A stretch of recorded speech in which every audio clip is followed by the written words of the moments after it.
You know what's really scary? The September 2023 Direct will go on to be one of the most favourite Directs ever made ever in the history of forever. Not because there was a bunch of great announcements, but because of one fantastic announcement. Online, I have seen quite a number of people not quite understand why this announcement was so important. Why the fact that Thousand Year Door is getting remade is such a big thing here. And I even saw people share the same sentiment when Mario RPG's remake was announced. So, for those dumb, stupid, smelly people, please don't click off, I have decided to go over the whole history of the Mario RPG franchises, to show you not only the rise, but also the fall. Hopefully by the end of this you'll vaguely understand why going back to this style of Mario RPG is quite important after the last number of years we've had. And if you still don't understand, then that's fine. You got a video that drowned out the lack of noise for a good while, so it's still a win. Super Mario RPG was one of the later titles in the Super Nintendo line of Mario games. And this thing was great. Being a collaboration between Nintendo, a household name everybody knows, and Square Enix, a less household name that everybody's played a game of before, it seemed like a dream come true, and it pretty much was. Their collaboration resulted in one of the best RPGs of all time. I mean, it's got Luigi in it, it's gotta be one of those. This unique mix of platforming with real-time elements in the battles, with of course the RPG battles we've seen before, was a really unique combo that spawned a lot of great games out of it. Not only that, but this game did something kind of huge for the Mario franchise at the time. See, back then the stories were very, very simplistic. If you wanted proper story, you go to Zelda. But if you wanted just fun gameplay, you went to Mario. But here, the game had a bunch of dialogue. It had an actual honest-to-God story in it. Not only that, but it marks the playable debut of Bowser. Yeah, you know how Bowser is always like the funniest and best part of every single Mario RPG? That was started here, in the first one. This game is part of the reason why Bowser has the personality he does even all these years later in the RPGs. This game was even one of the first ones to make fun of the whole Bowser captures Peach over and over again thing. I mean, the game starts out with Peach getting kidnapped, and then we skip straight to when Mario's in Bowser's castle, because that part doesn't matter. What matters is the big funny sword guy coming down from the sky and all that. This game, especially for the time, was really something special. So, of course, when you mix that with the critical reception it received, we're bound to be getting another one. And indeed we were, Super Mario RPG 2, coming to the N64 at some point down the line.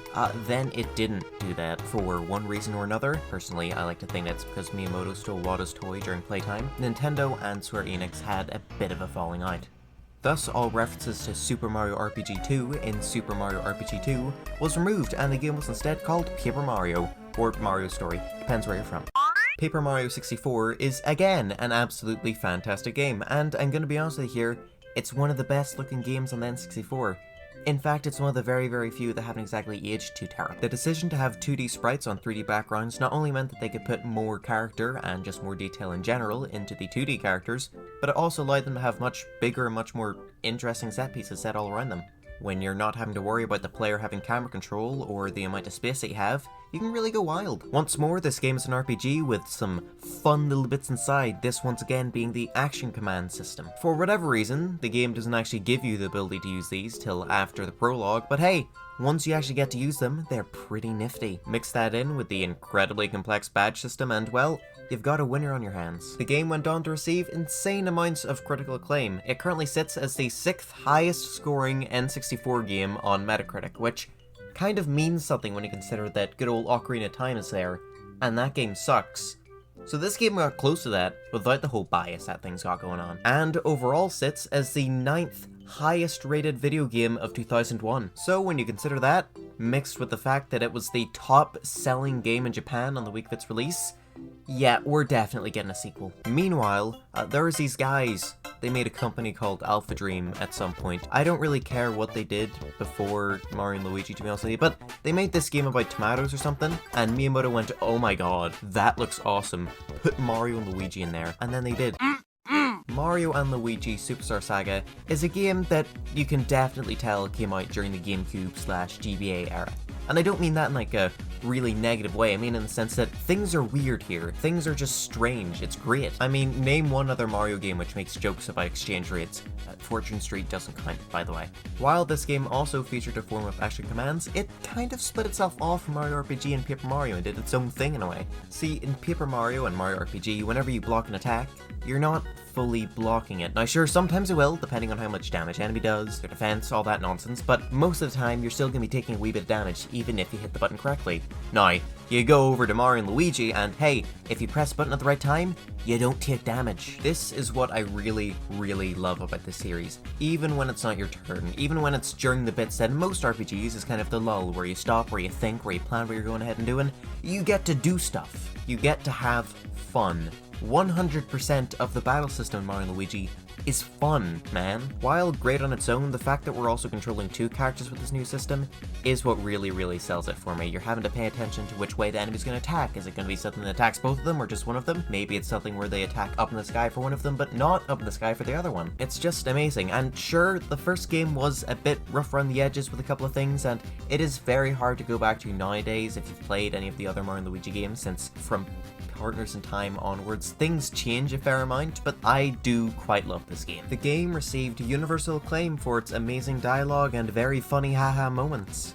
Now, its gameplay was a little bit more mixed. See, people were definitely a fan of the battles, with the fact that the players involved throughout all of them and whatnot. However, they weren't big on the, field gameplay, you want to call it that? I'm not exactly sure.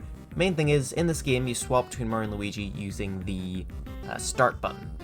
And then you press the left bumper a couple times to switch between your many, many different Bros moves. So a lot of people struggle to keep track of all of them, which, in all fairness, so do I. But still, as an overall package, the game was definitely seen as a good thing, which meant that Alpha Dream got to work on another one. You know, you'd think that would mean that Nintendo would, give them a development kit for the DS or something, but no. And that is the two main Mario RPG franchises established. Yeah, I really dislike how Mario RPG is just called Mario RPG, but anyway, we have Paper Mario, which is more similar to the original Mario RPG, and we have Mario & Luigi, which takes a lot of the comedy from the first game, but kind of does a lot of its own unique thing. For a time, things were looking great for these two franchises. Since Paper Mario was the first of these two series to get a new installment, we'll be discussing that one first. Yeah, crazily enough, we're kinda gonna go in order of release. I know, it's shocking. Paper Mario: The Thousand Year Door. Since the dawn of the Nintendo YouTuber, this game has been one echoed throughout every single bloody one of their top 10 lists or something like that. For people within the 20 to 30 age range, yeah, you're gonna frequently hear this game being touted as the best thing ever! And in all fairness, it is pretty good. While I do personally prefer Paper Mario 64 more, yeah, no, this game is also fantastic.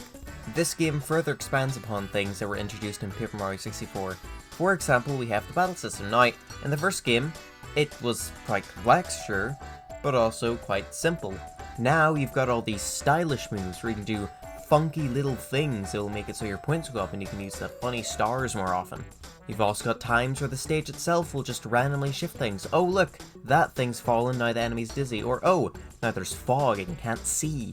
The whole audience system really does just add a whole new layer to the battles that make them quite a fun thing to play through. Another thing that is incredibly fun is just how strange and weird this game gets. Now sure, some chapters are a bit too similar to the first games for my liking. I mean, look at the first one, grassy field, a village that is in the grassy field, big fortress. Then you've also got the chapter where you go to an island.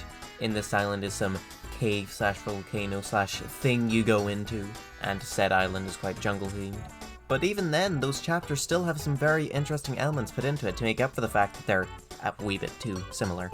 This game really does hit the perfect balance of new weird stuff and Mario. See, some of the later games that we might be discussing, such as, you know, the literal next Paper Mario game, it can get a little bit too out of the Mario comfort zone, if that makes sense. Look, I really do like when things get weird and when things go off course, but at the same time, you almost do need to keep it within a boundary, otherwise it just doesn't quite feel like Mario anymore. It's the same issue people had with Mario & Rabbids Sparks of Hope, where there were so many new things that it just started to lose that connection. But this game does not do that. Everything new that it introduces and everything new that it does perfectly fits into the whole Mario world, even if this game's world kind of stinks. One of the big reasons why I prefer this game's older brother to it is the world building and just the world itself. So often in Paper Mario: The Thousand Year Door, you just use a pipe to get somewhere, or a vehicle of some sort. Meanwhile, you go to Toad Town in Paper Mario 64, right? That's your hub. You go to so many other locations through that area. It just makes the world feel a lot more interconnected.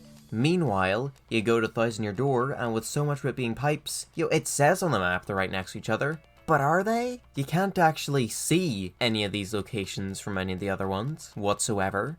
So I really do doubt it. For example, from the area around Creepy Steeple, you should definitely be able to see the big snow place they've got all the Bob-ombs living in. And over in Petalburg, you should definitely be able to see either the big Boggly Woods tree or the Glitz pit from down there. While not the end of the world, it definitely would feel a lot better if the world felt more connected. I mean, for God's sake, even Sticker Star, which had literal separated levels per world, did a wee bit of a better job here. But still, despite its few flaws, this is one of the best games. Well, at least one of the best Mario games. I don't really feel the need to mention this game's critical acclaim here because you know about the Thousand Year Door. Everybody knows about the Thousand Year Door. Everybody and their nan knows that this game has an amazing story, an amazing gameplay. Even back when the game released, this was all being said. So it's not just oh, I remember my youth and this game was great. No, people were playing this for the first time and going, oh my god. So, with literally everybody loving literally everything about the game, they're definitely gonna make a normal sequel to it, right? Right? Let's talk about Mario and Luigi Partners in Time! Oh yeah! After the giant success that was Mario and Luigi Superstar Saga, the team at Alpha Dream were seen quite highly in Nintendo's eyes. Just kidding! Yes, for whatever reason, they were told that the DS exists, they were told that there would be 2 screens, and that there would be 4 face buttons, but they weren't given a development kit, or anything like that. Maybe the team just wanted to start work on their next game before the development kits got made, but I don't really know. What I do know is that they used this bloody thing to test the game they were making, and honestly, that explains a lot about Partners in Time. I joke. Mario & Luigi Partners in Time is a really good game, but it kind of suffers the same thing that you see Paper Mario 64 do, where, because there's so many other interesting games around it, it just kind of gets ignored. Like, Superstar Saga is the first one, Bowser's Inside Story is the great one, Dream Team is the other great one, and Paper Jam is a disappointment, so Partners in Time is just there. Which is a shame when you consider the fact that this is the game responsible for properly refining the Mario & Luigi formula. For God's sake, it was the first Mario & Luigi with the green shell! You can't have a Mario & Luigi game without the green shell. Well, I mean, you can, Superstar Saga. As I've already said, the developers of this game knew that there would be 2 screens and knew that there would be 4 buttons, so they thought, hey, because the previous game was 1 screen for 2 characters, why not have it so the second screen is kinda dedicated to another 2 characters? They soon figured out that having to control 4 characters at once would be a nightmare, so they went, is there a way to have 4 characters but not have to constantly control them? Yes, there was. Make them small. Baby Mario and Baby Luigi. I mean, they would not have been my first choice, or my second, or 3rd, 4th, 5th, but they would have been my 8th. I suppose it does make sense, and in all fairness, there is, 2 fights in the game, which does something interesting with this. You've got those enemies in, the sewers near the very end of the game, where they kind of have their own baby and big version deal, and you've of course got the Bowser fight, where he mimics what you're doing.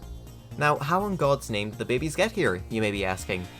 Well, you see, the game's story is about time travel, which is awesome, but it's also about aliens out of nowhere. This kind of irks me, because they didn't really go the full way they could have with the time travel, and now they also haven't gone the full way they could have with the aliens. Toad Town and Peach's Castle, both of course in the past in the game, are the only times where you really see the aliens have an effect. And other than like a couple of the younger versions of characters, you don't really get to see the time travel being used at all. And that is definitely the biggest flaw of the game in my eyes. The time travel, it barely affects anything. There is nothing here showing that you're in the past. Let's look at the desert place, for example. In the game, you get there, you find Peach is inside this big abandoned deserty place. Well, not abandoned, there's a bunch of aliens in there now, but anyway, you see her in there and go, damn, we need to make it there. And so, after going about the desert, hitting random beam things, you do. You find a way in, you go in, all that nonsense. What if, instead, you went back in time to when the thing was being built, and then, through some series of events, get a hidden passageway installed? So then, when you go into the future, hey look, there it is, we can sneak right in. Bam, we can save Peach.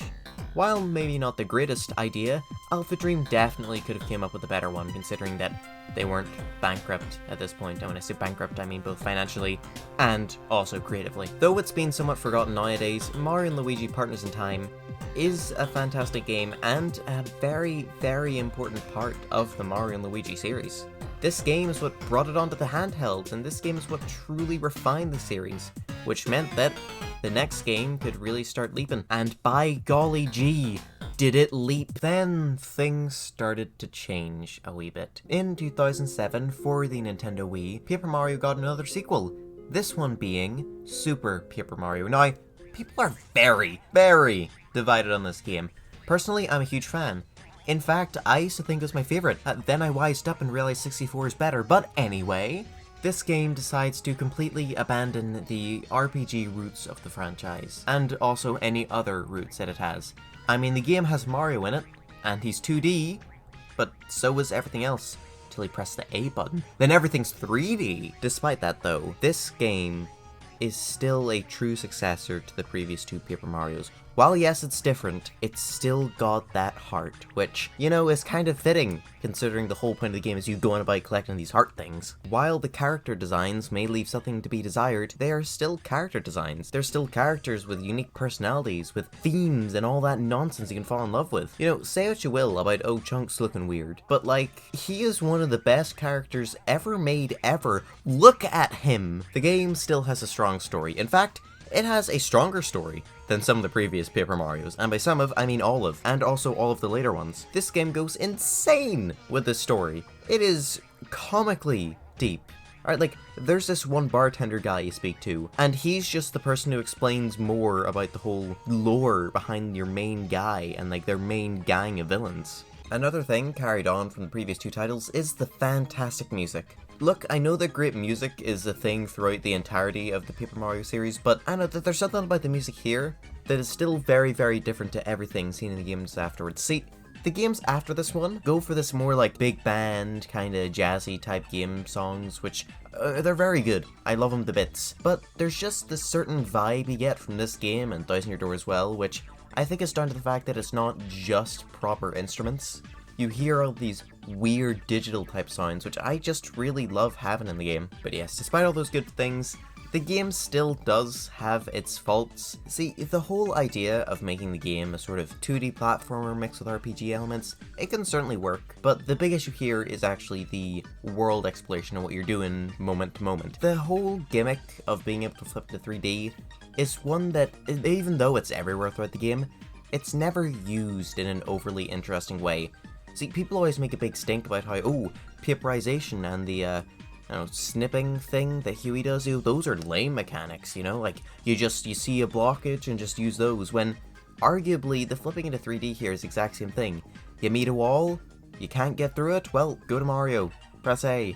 Ta-da! That's it, you've solved the puzzle. See, I think the big thing that really harms the actual 3D use in this game is the fact that they decide to give you a timer in the top left, which, you know, it does make sense because in that way you can't walk around every single enemy, but I don't know, man. You just so rarely see the 3D mechanic used in an interesting way here that it just sucks. The art style and direction of the game is a big factor of this as well, because whenever you go into 3D, you don't have the world, like, come to life and pop out at you. It's literally just everything's flat. You go into 3D, you see these narrow, boring, just bland hallways. Okay, here's an example of what they could have done, right? You see those trees in the background of like the first proper level? You know how there's a bunch of boxes that make up each of the, like, leaf segments? Why not have it so when you flip in 3D, those pop out at you? Or something small like that. 99% of the time, when you're looking at a cool thing in the background or foreground or whatever, if you flip into 3D, it's just gonna be a 2D texture. That's it. You've seen all the detail already, there's no point. To make matters worse, even when the game is trying to do its own unique, cool little interactions with the world, they sometimes suck really bad. Frequently throughout the game, you have to do codes of some sort, which always require a really tedious process, like chapter 2, I think? 2-2? Haha, very funny. You have to go and do slave labor to then unlock a room which allows you to do slave labor, but faster, which then allows you to pay this one guy to tell you the code that you need to get all of your rubies faster. Yeah, it's boring. One of the rooms you just hold right for ages. That is not fun gameplay. That is tedious gameplay. That is sucky gameplay. I'm sorry, it does suck. And good God, who could forget World 6? Is it World 6? The Craglands, alright? I do find them funny and amusing, but the fact they have to go to this one guy in the village who tells you, oh yeah, here, just remember this, left, right, middle, middle, left, right, right, middle, middle, right, right, left, left. Like, whose idea was it to make it that bloody long? And the worst part is that the game won't tell you if you messed up while inputting it, and the game is incapable of telling you if you messed up while writing it down, which means that you could be hitting the blocks for ages and getting it wrong, either because you wrote it down wrong, or just because you made a slight misinput. And it is just ridiculous. The partners in the game also kind of suck. See, the game features Mario, Luigi, Peach, and Bowser, all as playable characters, which is cool. And all of them show up in cutscenes after you've gotten them, of course, so it's very cool to have them there, have the unique writing, all of that jazz. It's fun, but this did come at the cost of the partner characters having nothing. I get that they had very little in the previous games, but they have even less here. You get your introductory cutscene to them, that's it. Nothing else. You use them for the rest of the game, but they don't ever say anything. At least in 1 and 2, they'd occasionally pipe up during cutscene. Like, oh gee, that sucks Mario, or something like that. Super Paper Mario is a mixed bag of a game if I've ever seen one. There's so many great elements here, but there's so many kind of scuffy ones as well, but unlike some of the later on games we'll be discussing, those not so great elements don't really cause that big an issue compared to the great elements. Be honest here, how many other official Nintendo games are pretty much just Luigi fanfiction? Alright? Name one other one that is Luigi fanfiction. Like, it isn't even just that the game features a lot of Luigi. No, this is proper fanfiction territory. This is, see this man? He's going to end all dimensions. Super Paper Mario marked a turning point for the Paper Mario franchise, as from here, things go downhill really, really fast. Meanwhile, over in Mario & Luigi territory, we've got something great in 2009. Oh. Mario & Luigi, Bowser's Inside Story for the Nintendo DS. Even if you've just been on any part of the internet where they've discussed Mario RPGs before, you know about this game, alright? There is a reason why this is most people's favorite Mario & Luigi game, and it's because it is really, really, really, really good. Alpha Dream, now realizing that, hey, the touchscreen is touchable, has decided to make up entirely for the fact that there was no minigames like that in the previous game, and put a whole lot of them in here. Now, the minigames, especially the ones involving the touchscreen, range from perfectly fine, to decent, to just awful. Everybody always talks about the carrot minigames being terrible. Have you played the nose one? Look, I will defend this game to death, I love it to death, other things to death, but that nose minigame, Jesus H. Christ. But those are just minigames, side bits to the main thing itself, and by golly gee, is the main course fantastic. I think that this game has the perfect balance whenever it comes to everything, really. The amount of time you spend as Mario & Luigi, the amount of time you spend as Bowser, the amount of time spent in battles, in the overworld, in everything really. It just all feels so right, so well put together. The pacing of the story, the length of the cutscenes, it's all just been put in such a way where you can really tell that the developers knew what they were doing this time around. Don't get me wrong, they knew what they were doing for Partners in Time and Superstar Saga, but there was still an amount of kind of finding their footing in those two games, Superstar Saga especially. So here, now with the full experience and everything that they've learned from the previous two titles, they were able to fully and properly develop what is still the best Mario & Luigi experience. And a big part of that is thanks to the characters and the dialogue. Now look, previous two games also had amazing characters and dialogue, right? But this game lets you play as Bowser, which is always fun, but he's one of the main guys. And, even better, you got the introduction of Starlo, who, in the first game, was actually pretty good. Her and Bowser have this really funny dynamic that's always a joy to see, even in the stupid bloody tutorial cutscenes. It is the third Mario and Luigi game. I do not need such a long tutorial on the fact that I press the right bumper to switch to another set of my things, and then I can use these new abilities. Speaking of abilities, things can get a bit messy here for the bros, because you're given 3 rows. You've got your first one, which is your, of course, jump and other jump. Your second one, which is where your hammer abilities go. And you have the third row, which is where the drill and the spin is. So the spinny boys. It can be a touch annoying to swap through all these, but it's nowhere near as bad as it was in Superstar Saga, so yeah. Look, I could just go on about this game for hours and hours. I mean, if you put together all of the times we've talked about it so far on this channel, you probably could make a decently sizable video on that. The game looks fantastic, sounds fantastic, plays fantastic. What more could you really want in a game? I don't really know, but Alpha Dream is gonna have to figure it out, as with the success of the game, they're gonna be making a sequel. So while they're figuring that out, let's talk about Paper Mario once more. Yeah, see, funny story. After deviating from what was established in the previous 2 games, the Paper Mario devs decided to return to form for this next title. Turn-based battles were going to make a return. You were going to have partners once more. The old designs were still going to be the designs used. Variations on enemies we've seen before, like Monty Moles, were going to have interesting characteristics and interesting designs that made them actually stand out compared to the usual versions. Heck, there was even going to be new enemies that fit right into the Mario universe. The game was really shaping up to be something special, something to be enjoyed by everyone, new and old fans alike. But none of this is what we got in the final game. So what happened? Well, while developing the game, which looked quite good, might I add, the evil Miyamoto came into the office. He demanded to play the version of the game they currently had up and running, and he hated it. Oh, he hated it so much. No, he specifically requested that they remove all the story ever, have only one new character and make sure that they suck, make the game boring and smelly and have a bad battle system, and he also broke all the developers' fingers, which I thought was a bit excessive. He then reverse delayed the game to release a year earlier as well, so he had to make all these changes and release the game faster, and then he farted and ran away. Or at least I think that's how the story goes. Yeah, Paper Mario Superstar, it sucks. Now, jokey retelling of the game's development history aside, things were actually looking pretty good initially when it came to this title. They were going back to the proper RPG elements established in the first and second game, and they were even including all the stuff we want to see. Unique locations, unique characters, you know, the business. And then Miyamoto did play the game and said that it just kind of felt like a port of Thousand Year Door. Now, I can understand what Miyamoto kind of meant by this, you know, you shouldn't be making the same game over and over again, you gotta innovate, you gotta expand, all that nonsense. But in all fairness, a basically port of a great game still makes a great game, man. What he then did after saying that was he made suggestions. He suggested that they lower the amount of new characters introduced. He suggested that they keep it to just characters already introduced and the ones that you've seen before and like World and before that as well. I see this as a good thing actually. Miyamoto's thinking, hey, instead of creating these additional characters, which you'll never really bring up again, why not take characters that we already have and flesh them out a little bit? He also questioned if the game needed a story. Questioned. He didn't say, I don't want you to give the game a story. He said, does it need one? In the sense that if you feel it needs one, fair enough. But I'm just questioning that fact. Aoyama over here, bless their soul, was a relatively new director to the Paper Mario franchise, and by relatively new, I mean brand new. Yet the guy who directed the previous 3 games isn't here anymore.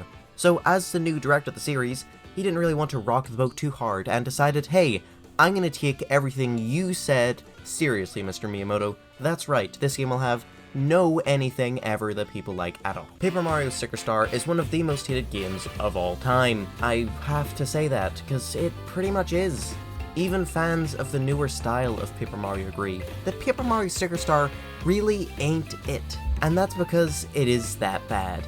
Even if you just looked at it as its own thing, in a vacuum where you see no other games before it or afterwards, or even it being linked to Mario, if you just looked at it as its own game, it would still suck because it is just a flawed game. This stems from its battle system, where you're expected to use stickers that you find all by the place or buy in the battles. This would be fine if the battles actually gave you an incentive to do this. They removed experience.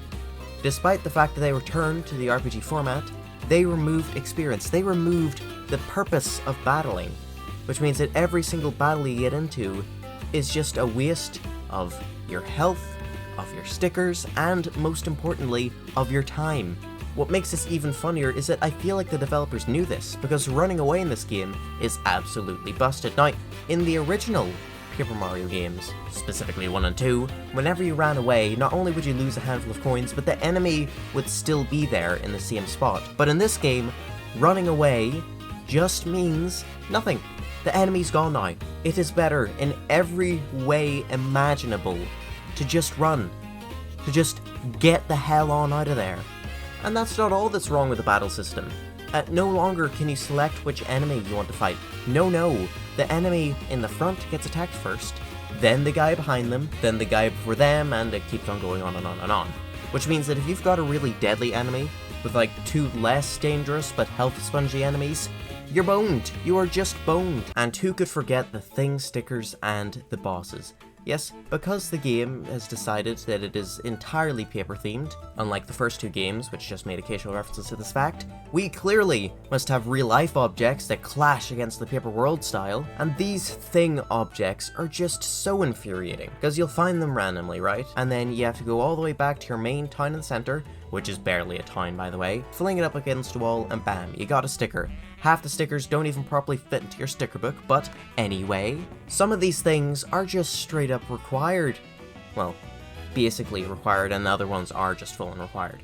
The boss fights are the biggest issue here, because you'll come up against a boss, and you are just expected to know through some sort of psychic link with the developers of this game that you need this specific sticker. The boss in World 2 is the most egregious of this, because yes, you can beat them with the normal stickers, but they do basically no damage, and the guy has like 300 health, so it's a bit ridiculous. You are just supposed to figure out that the baseball bat, which is an entirely missable thing by the way, is the one key item to beating this boss. And you know what's even more disrespectful? You know what adds salt onto the already pretty big wound? Yeah, Kirsty, you know, that annoying little bugger, at the end of the fight, if you don't use a special sticker, says, huh, you know what? There was probably a better way to do that. You'll maybe think of that next time, idiot. Kirsty can be called up at any time with the use of a button that I never press because it's useless, and she'll give you hints about the game. Except she doesn't actually. She just says, huh, you know, you should probably make it to the end of that level. Or even more useless things like, huh, I like outside. Nintendo built a way into the game to properly convey to the players, here's what you're supposed to be doing. And even still, they managed to mess that up and have them just be entirely useless. Then we've got the fact that the world is now split up into a bunch of separate levels. Now, look, I can kind of understand this, alright? You're working on a handheld device, it's a 3DS, you don't really want to be having this big interconnected world, so I can kind of get wanting to split it up into levels, but also, no I don't. The old Paper Mario games had frequent enough save points that you could very well have played them portably. In fact, I have played one of them portably, this of course being Paper Mario 64.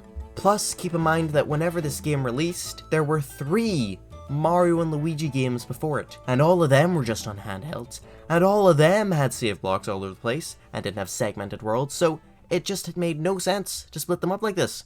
0 sense. And Jesus Christ, speaking of the worlds, not only have we got the most generic drab themes, oh look, you've got the grass, oh you got the desert, you got the spooky forest of poison, you got the jungle, you got the lava a little bit, and you got the ice, oh, and you've also got the castle with Bowser's face on it. No, they also made it so the worst world is the longest one. And it's not even just the absurd amount of levels in there. No, they make you replay some of these levels, like as if it wasn't already bad and lengthy enough. You just have to inexplicably go back in and do the same steps bar like one slight deviation. The game's not all bad though. I mean, it's 99% bad, but I mean, hey, that 1% can get pretty fine enough, I suppose. The writing, not of the story, like just the writing of random characters' dialogue, can be pretty funny at times. Of course, the first 3 games were also funny at times, but, you know, had good stories, but still. The art style shift, I have to admit, I'm not against. I like having this world be more distinctly themed and created around paper. I am fine with that. as long as you aren't constantly bringing it up, I am fine with it looking like this. And a good chunk of World 4 is pretty damn good. You've got, of course, the Boo Mansion one, which is always a pleasure to go through. In fact, when I was a kid playing through this game, I would consistently play through the whole game again. Yeah, World 1, 2, and 3, just so I can re-experience the mansion. In fact, all the levels of that world are pretty good, though the big thing that sells this area for me is the music. And that, my friends, is the one part of the game that I think everybody can agree is good. The team decided to change the musical stylings of the first 3 games to something more big jazz band type feeling, and I am in love with it entirely.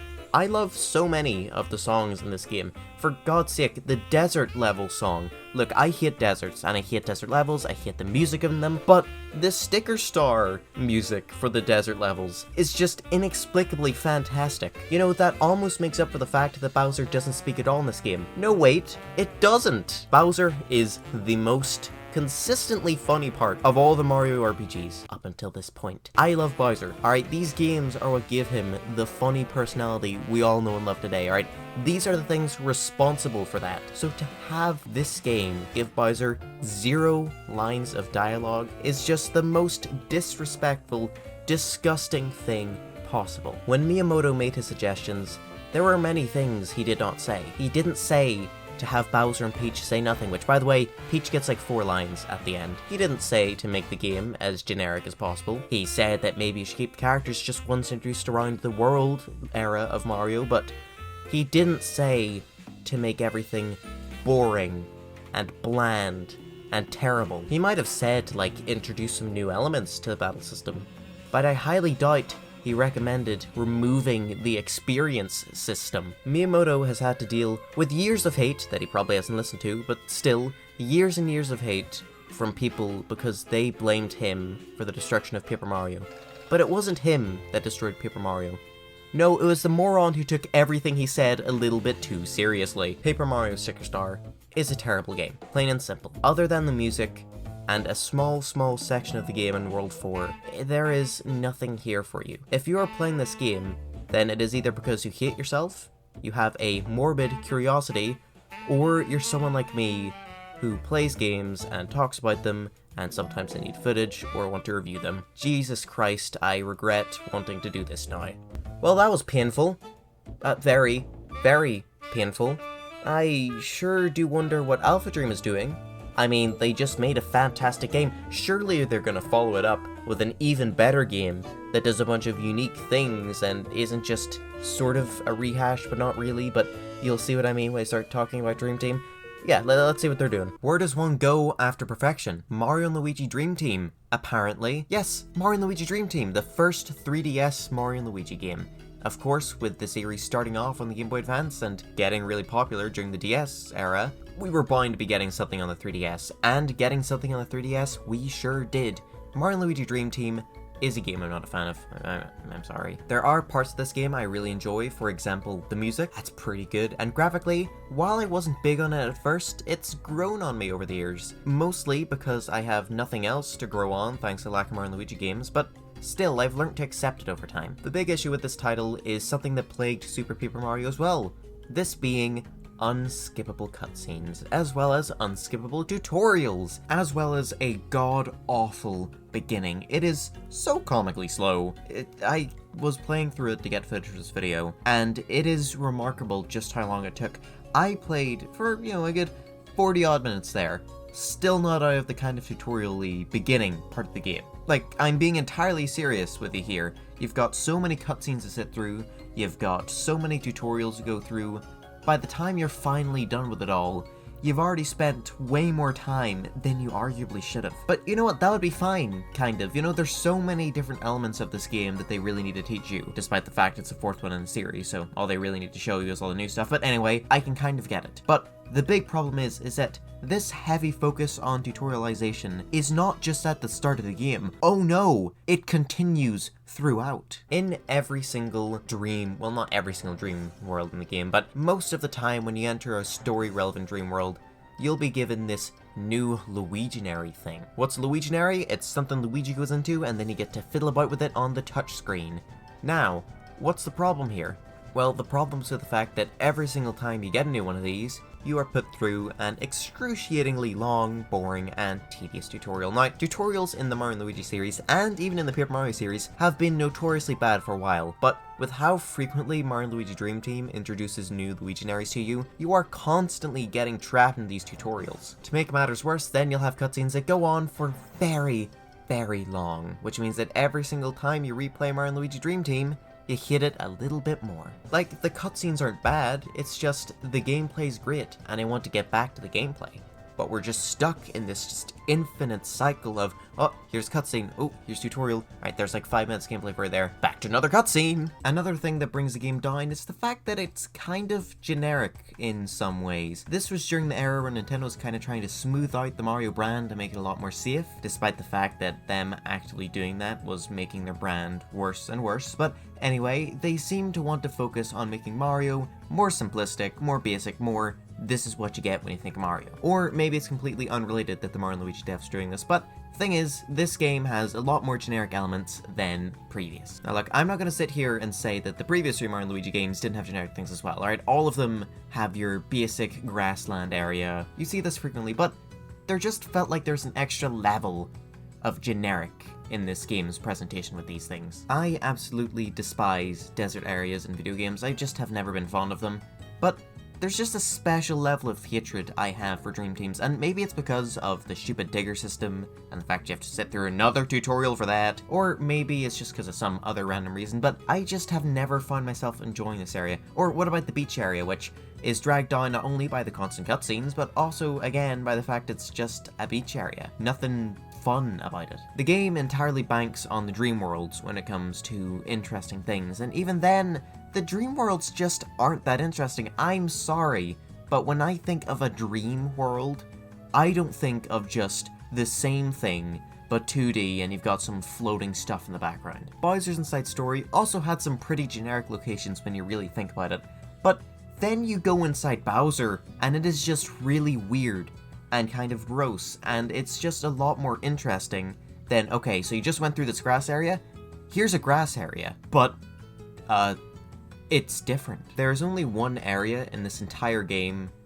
that I can think of positively, and that is Mount Pajama, because just, I don't know, the whole vibe of it, the music, it's really pleasant, but everything else, there's just a level of boredom consistently. Maybe another part of it is the fact that the difference between the Dream World battles and the normal battles isn't that large. In Bowser's Inside Story, which of course is going to be compared to this game a lot, seeing as it was the one before it, you had Mario and Luigi fighting, then you had Bowser fighting, and Bowser fought in a different way. He was the one guy, but he didn't jump, he punched, you know, he didn't have hammers, he ducked, and it was that as well, is the fact that he had two buttons. This meant instead of you focusing on two characters and just jumping over an attack or just deflecting with a hammer, now you've got the one character, but with two different things that can happen to them. It was a minor gameplay shake-up, but it was something. And then you go over to the Dream World battles, and it's like, okay, you've cut me down just to one character, but all he does is jump and hammer. Like, sure, yo, he moves up and down for some of the attacks, and he can turn to face 3 different directions when hammering, but that just isn't enough, really. To make a long story short, I don't know exactly what is so off-putting about this game. I've given you many reasons, and I can give you many more small little issues that I have, but I don't think there is one giant overarching reason why any thought about this game puts me to sleep, funnily enough. You know, maybe that's exactly what they're intending. They wanted to make a game so mind-numbingly boring at parts that you will actively want to go to sleep. And I mean, hey, if I get to meet a bunch of Luigis in my dream, that's great. Maybe this game was worth it. But I'm yet to go to sleep and have that, so I don't think this game is too great. Out of all of the actual RPG Mario games, alright? No Sticker Star, none of the other 2 Paper Marios we're going to discuss later. Out of all of them, I think this is legitimately the worst one. This is the worst. And yes, I'm saying it's worse than the original Superstar Saga. As kind of weird as that one is compared to the games after it, it has this level of heart, it has this level of fun that this one just seems to lack, and it is trying, but it just is failing. Alright, that's enough complaining about Mario & Luigi. Let's talk about another Mario & Luigi. For the first time ever in the history of forever, we did not get a Mario & Luigi game directly after a Paper Mario title. We received another Mario & Luigi, this being Mario & Luigi Paper Jam, only 2 years after Dream Team, and by God, does it kind of show? Up until now, every single Mario & Luigi game has been incredibly unique. The first game took you to a completely new kingdom, then Partners in Time just introduced a whole ass alien race, and also had time travel, and also EGAD was there, apparently. Well, I suppose he's in the first game as well, but still. Then Bowser's Inside Story, albeit had you in a relatively normal Mushroom Kingdom, also featured the inside of Bowser. You want to go see his heart? You can probably find something similar to it in there. And Mario & Luigi Dream Team not only had a new area for you to explore, which had some generic bits of course, like beach place, desert place, mountain place, albeit the mountain place is kind of funny, but still, did also have the Dream World, which had some quite interesting set pieces from time to time. Albeit very infrequently, it still had some cool things. Mario & Luigi Paper Jam doesn't quite deserve to be called a Mario & Luigi game, or even a Paper Mario game. Yeah, this was a combination between Mario & Luigi and Paper Mario, something fans of both series have been begging for years. These were two amazing Mario RPG franchises, and of course the idea of putting them together seemed awesome, so why'd they mess it up? Funnily enough, it was out of fear. See, they originally had this interesting story wrote. It was something really bizarre, it was crammed with red herrings and misapprehensions. You know, they had stuff like going back and forth to the paper world and the Mushroom Kingdom gradually turning into paper, but then they went, that's a lot, that's a mess. And instead of refining it, maybe trimming the fat a little bit, getting something more refined from that great idea, they threw it all out and went, let's just focus on the different paper characters interacting with the normal characters. Or at least that's what they said in this interview. In the game, Mario and Paper Mario interact. They don't really speak, so there's not exactly much there. Paper Peach and Peach interact, and I will admit, the cutscenes there are fine. There are some interesting interactions. You go to Bowser, Paper Bowser, gotta enjoy it, you know, both Bowsers trying to, out Bowser the other one. It's quite a fun thing to watch. The two Kameks, once again, fun, but I just love Kamek in general, so that's gonna be the case, and the two Bowser Juniors are fine. But notice how there are only, 4 there that really counted? 3 baddies and 1 goodie? And that's it when it comes to paper characters interacting with non-paper ones. Like, okay, you get the occasional line where it's like, I'm a paper Goomba, I'm a regular Goomba, wow, but that's it. So the fact they're saying, you know, we scrapped all that cool stuff just so we can focus more on the characters, only to then focus quite minorly on the characters and to have very few characters, it's just a bit ridiculous. Plus, even with that, is there even a big difference between the paper characters and the non-paper characters? The two Bowsers just act the same. The two Kameks also act the same. You know, like if you replace the paper characters with just ones from an alternate dimension where their hue is shifted by a couple, whatever the measurement of color is, you know, like it doesn't matter here that it's the paper version. It's literally just, it's another version of me. So I really don't understand their decision to do this, but I do have a theory. With the quite short development time of this title, and also the fact that behind the scenes, things weren't going well for Alpha Dream, this game was definitely rushed to some extent. This explains why there's so few unique character designs. In fact, I don't think there's any. Other than the translation of a couple characters from the 3rd dimension into paper, that's about it. Most of the bros attacks in this game are just ones from previous titles, and the ones that are new aren't really anything to write home about. And it also explains why there's no overly unique locations. I mean, think about it, you know, you're pressed for time, you're not gonna have so much ability to think about, what about this unique area, what about this cool concept? It's just gonna be, right, we need a place for the main game to take place. Just chuck them in a grassland, chuck them in a desert, chuck them in a spooky forest, all that nonsense. Like, say what you will about Dream Team, but at the very least, that game had us in a new kingdom. And while the Dream World could be lame at times, that was still something. That was still a unique idea that you haven't seen that much before. What is unique about this game, truly, other than the combination of Paper Mario and Mario & Luigi, which isn't even done well, might I add? What does this game bring to the table? Well, it has a fast forward feature for cutscenes and whatnot, and also cuts down on pretty much all the tutorials. Okay, I'm liking the sounds of this actually. Yes, despite being the most generic, boring, bland game to man, it actually has the most refined and best battle system of all the Mario & Luigi's. Well, that might be a bit much to say, but still, this is really strong. I feel like they hit the balance perfectly here, where each fight isn't super easy, but it's not exactly super hard either. It's in this nice sweet zone where, as you're going through the game, you feel like the enemies are posing as much of a challenge as they should be at the part of the game that you're currently at. And I'm just a big fan of that. It feels like after 5 games, they've properly realized how to balance everything. Now that's of course in part due to the fact they've just got the one battle system. You're no longer split between dream battles and non-dream battles, or, you know, inside Bowser, Mario and Luigi ones, and outside Bowser being Bowser ones. But even with that, it just feels like there's this extra level here, and I really do appreciate it. Heck, the final boss was actually hard. You know, I can't say that about any other Mario and Luigi game. Now sure, I still beat it on my first try. Even back when I was a kid, I beat it on my first try, but still, it's a bit harder. There's a moment there where I'm like, huh, ooh, don't like that. And it's not even hard in the unfair way, like the very first one, where, you're at 1 health now, dodge like 18 attacks in a row. It's not boring and tedious like the Dream Team one and the Partners in Time one. Well, I say Partners in Time one, there's like technically three different final bosses, so yeah, I'm talking about the one in the middle there. And it's not like the big, proper final battle of Bowser's Inside Story, which, as epic and cool as it is, ain't exactly that hard.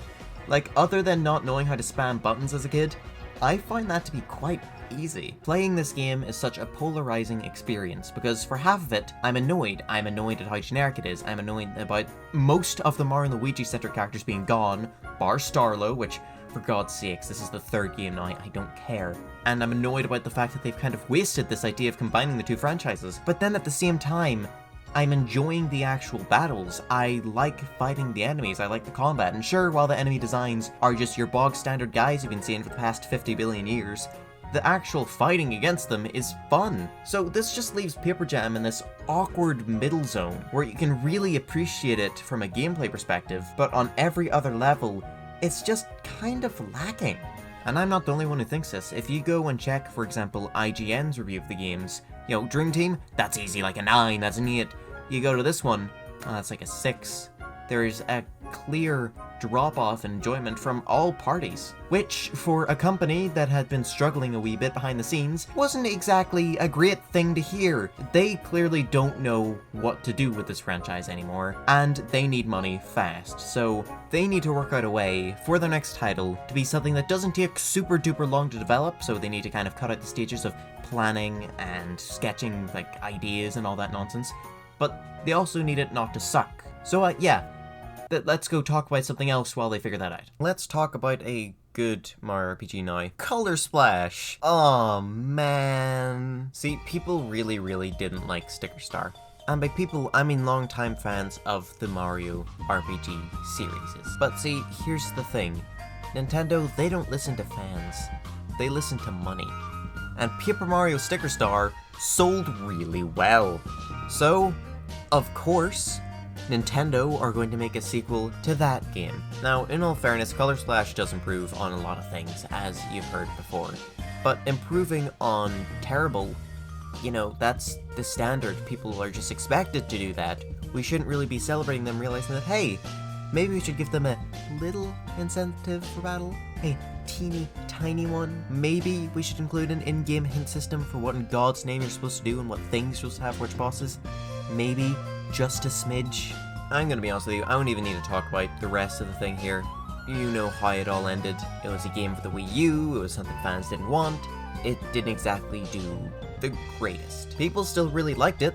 They liked it more than Sticker Star, but fans still yearned for a proper, honest-to-God return to form. They wanted the world to be interconnected again. They wanted proper partners and an actual battle system that doesn't blow to be brought in. Speaking of which, the battle system is pretty much the same as Sticker Stars, but instead of stickers, it is now cards. Cards that you paint. Paint is the main gimmick here. Practically everything about this game is just what Sticker Star did again.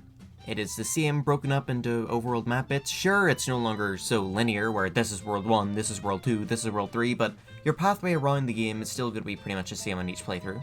It's once again using the same idea of things that you put in certain places or use against certain bosses at certain times. It's once again filled to the brim with funny, wacky toads that don't have any interesting designs, but by golly gee, do they say something funny every once in a while. Yes, if there's one thing I will give this game is that it is quite funny at times. And also, the music is great and the graphics, okay fine, there's a couple things that get this game, but I wouldn't give it a firm handshake, you know? Like, it would extend its hand out to me, I'd look at it, and like, it's nice to meet you, and do a little head nod, you know? I wouldn't actually grab onto that hand. Which is to say that, while a step in the right direction, God, I hope we don't hear that term more, it's not enough. It is one small step towards returning to what the series should be, which is to say, fun in all ways.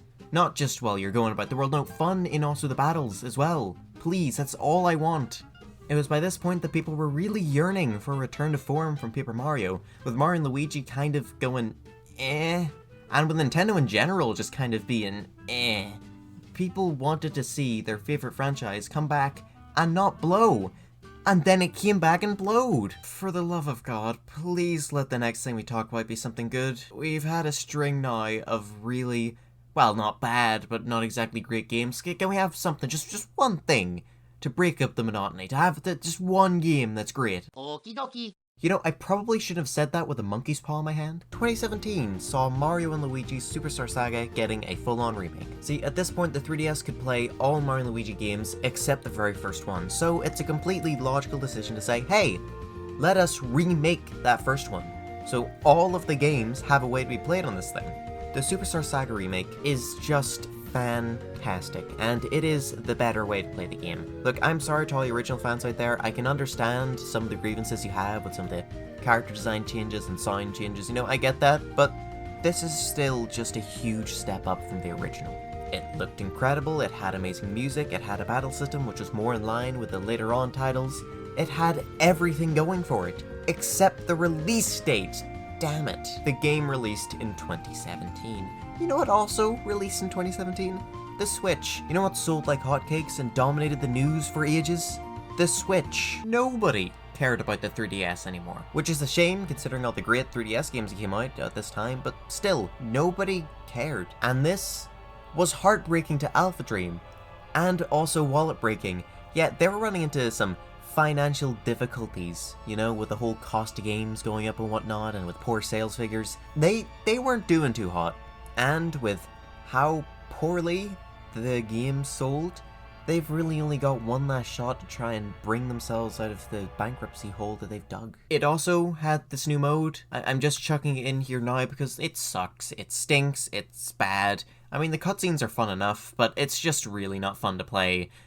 So yeah, on to the next thing. I would be remiss to not mention Mario and Rabbids Kingdom Battle. This game was, for a very long time, the closest thing we had to a Mario RPG on the Switch, and it was really, really enjoyable. This, as has been said by other people, I haven't played the game itself, XCOM-styled combat, was really fun to mess about with, and when you put that into the whole Mario universe, you got a lot of fun moments out of it. As this video is more so focused on the proper RPG series, not the RPG supplement we took in the meantime, I'm not going to be going into any further detail about this game, but I did quite enjoy it, and it did give me hope. And with the next two titles we're going to be discussing, good God, did I need that hope. Now we get to 2019, or late 2018, the Bowser's Inside Story remake. This was the dumbest decision I think any company, especially a company going into bankruptcy, could have ever made,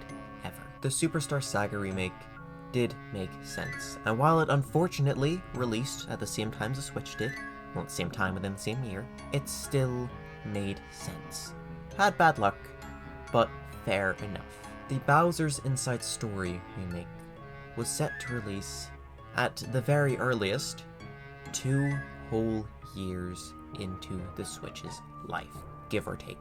2 years. I'd excuse development time pushing a wee bit into the new system's launch, but this is ridiculous.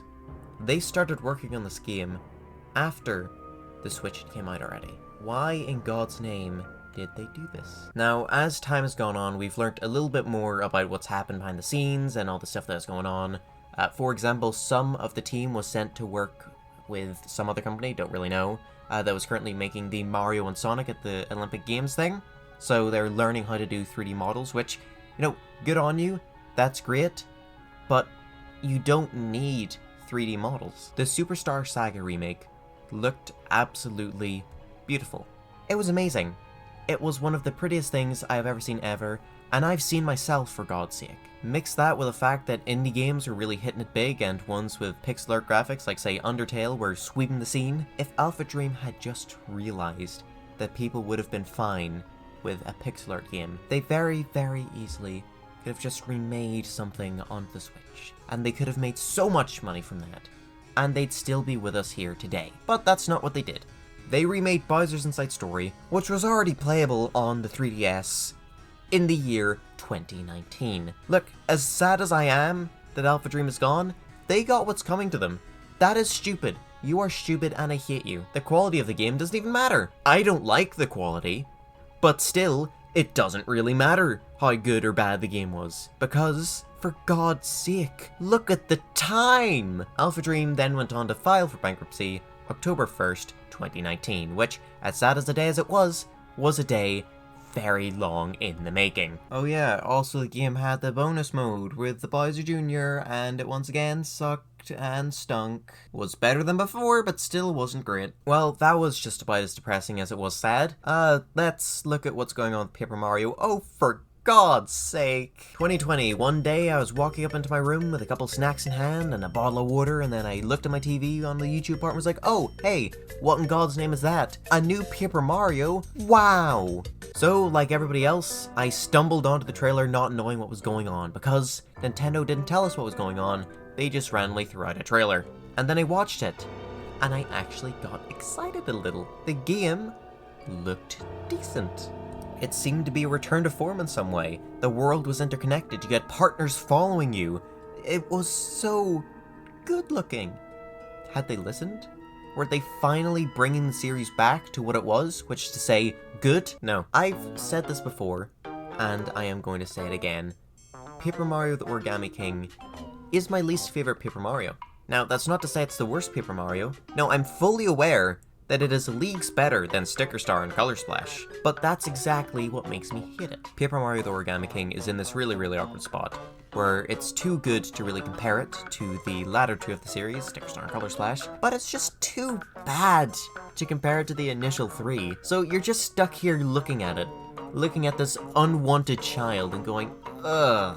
I am actively repulsed by this game because there's so much good in it. The world is fun, it's full of so much to do, I love it, I love the music, I love the looks of it. It's just so good. So much of it is so good. And then you get to the battle system and it... Look, the whole ring thing is bad enough, but then you bring into the fact that you still have to do the jumps and the hammer bits. It's like half of it is trying to be like the old battle systems, and then half of it is trying to do its own new thing. And that is truly the most irritating thing of the latter Paper Mario titles. For some ungodly reason, they just can't let go of the past. You want to know why Super Paper Mario is still liked despite the fact it is so different from the first two? It's the fact that, well, yes, it does its own thing, it does it great, it does it fantastically. But the latter three games, they're trying to appeal to the old fans while trying to do their own new thing, but in the end, that's just appealing to nobody. If the Origami King went fully with the circle system, or fully with the other half of the battle system, I feel like we'd be sitting at a much better point. But we're not. Despite everything, despite how open and free the Switch seemed to be, despite all of that, Paper Mario still just couldn't go back to what's right. It still just couldn't quite do the things people wanted to do. It couldn't have unique characters based off of the already designed Mushroom Kingdom races. It couldn't even introduce new races into it anymore. It just couldn't do anything, really. If you like this game, I highly respect that. The fact you can see through its glaring faults and actually manage to get to the parts that are great, honestly, I envy you for being able to do that.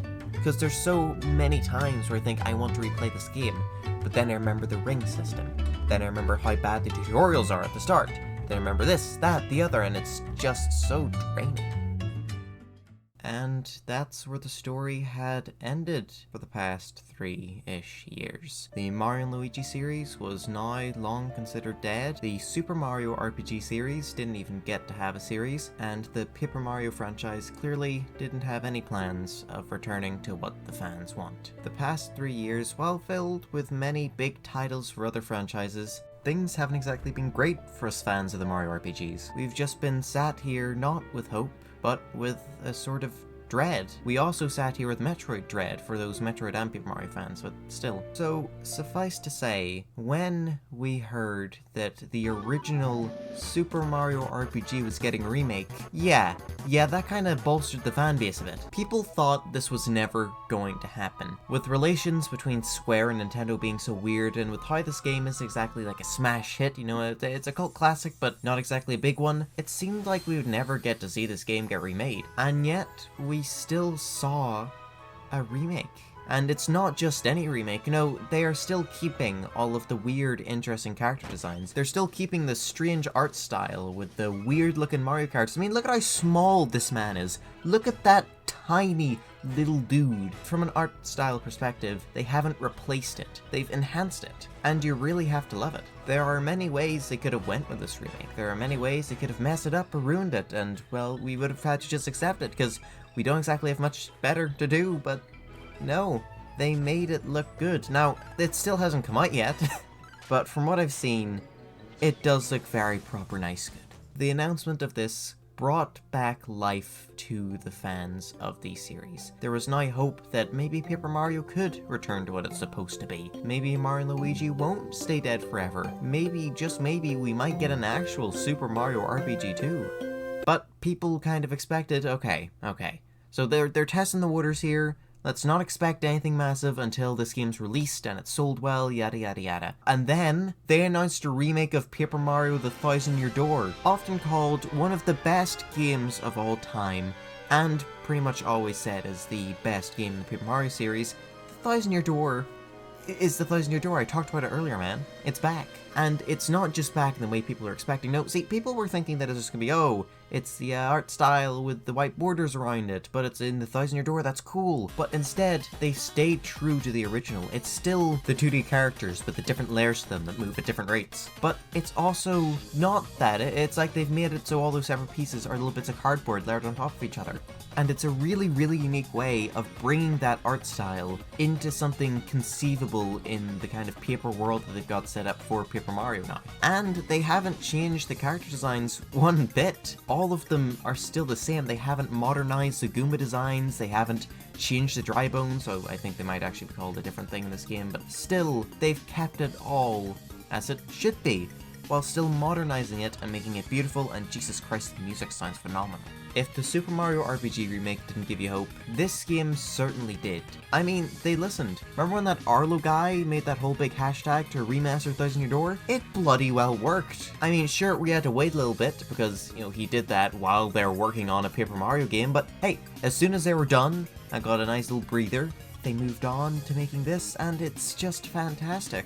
Now, we don't properly know when this game is coming out, nor if there's going to be any additional content, but being entirely honest with you, just having a good Paper Mario game that is new in some fashion is just really great for me. I mean, you know, it's been years since the last time we've had that, and it gives me hope for Mario and Luigi. As you can tell from looking at the dates in this video and just all the things I've said, we haven't actually received a new one since Paper Jam. That was 2015.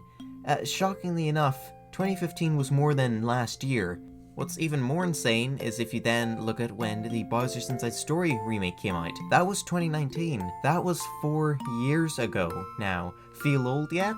Seriously though, it has been quite a while since the last Mario and Luigi thing. But with the original Super Mario RPG getting a remake and Thousand Year Door getting one, I have hope for the first time in quite a while that we might actually get something here. What that something is though, I'm not entirely sure. Recently enough, I made a video talking about which Mario and Luigi games could get ported over to the Switch the easiest, so go watch that if you want. But hey, there's this new patent, and if it's true, then literally any of them could very easily be ported over, but that's a discussion for another time. The main thing is, there's hope once again. Hope that Paper Mario can find a way to be good for both types of fans. Hope that the Mario and Luigi series can actually come back. And hope for all 4 of you out there who are truly wanting a proper sequel to Super Mario RPG. And most of all, hope that this bloody video is over. Jesus Christ. Look, if you're here just for like the history bit, you can go away now, because I just need to talk about this for a moment. This video is not intended to be a bloody history lesson. Alright, this was supposed to be like a quick 5-10 minute video saying, hey, could Mario and Luigi come back? I don't know, maybe, but I decided, hey, wouldn't it be neat to include a part at the start that was like, oh, here's the history, here's where we are currently. And that just got blown completely out of proportion by the time I was done with the initial recording of it.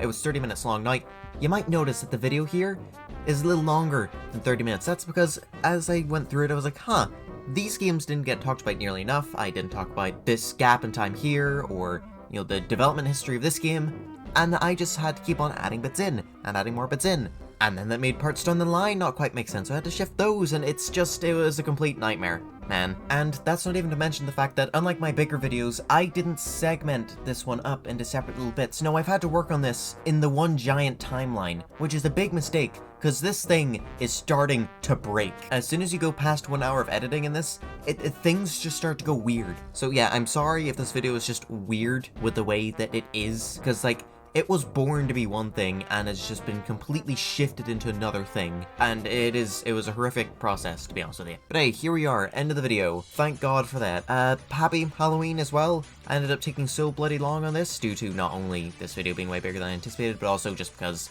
there's a lot of life stuff for me going on right now. Yeah, happy Halloween. Isn't history scary? I sure hope it is. Also, happy 1 year anniversary to my Mario Odyssey review, and also to my Luigi's Mansion review that not nearly as many of you care about. I mean, to say that any of you actually care about any of these videos is a bit of a stretch, but still, happy 1 year anniversary. Still some of my favorite videos on the channel. If you haven't watched them yet, please do consider it. I'm actually proud of those. Plus, the Luigi's Mansion review is an actual Halloween special, unlike this, so if you're really fixin' for one, there is something for you. Sorry for lying back then that I'd try and get a monthly review type thing out. Look, it is just really difficult, man. Alright, I can't keep up with that. But I'm still gonna try, once again, to have something relatively substantial out every single month. What's coming up next? I don't know. There's a review I have all the footage done and all the writing done for. It's literally just recording the audio and editing, which can be the longest or shortest part depending on various factors, so I don't know when that'll end up showing up. I've got another one, which I have already gotten all the footage for, so it's just now the writing, and then after that, of course, the audioing and the editinging. Plus, if that isn't enough, I have a couple games where I've recorded all the footage for it, so, you know, I've got options, is the main thing. Plus, there's also the 3 end-of-year videos. That's right, there's gonna be 3 now. You have the 2 from last year, which is looking back at Nintendo that year, and by that year I mean the current year, as well as looking back at me during that current year, and now a secret 3rd one that you've seen other people do before. It's relatively bog standard. So yeah, with me having to get 3 videos out for like, you know, end of this year, early next year, I'm not even sure if I can begin working on the proper review stuff, but we shall see. Main thing is, this video is over now. You have watched it. Leave a like if you enjoyed or want to come back to it. Leave a comment down below what you think. Could we actually see Mario and Luigi come back? Are you excited for the 2 remakes coming up? Or do you want to just make fun of me for my opinions, which is a wrong thing to do because my opinions are right, but anyway, you're free to do that. And if you've watched a couple of my videos at this point, or let's be honest, if you watched this video, because this video is pretty much 3 videos of mine glued together, please do consider subscribing. I make videos from time to time. They're usually pretty decent. Alright, that is everything now, I think. Well, I have to do the thumbnail still. It's nothing. Bye-bye.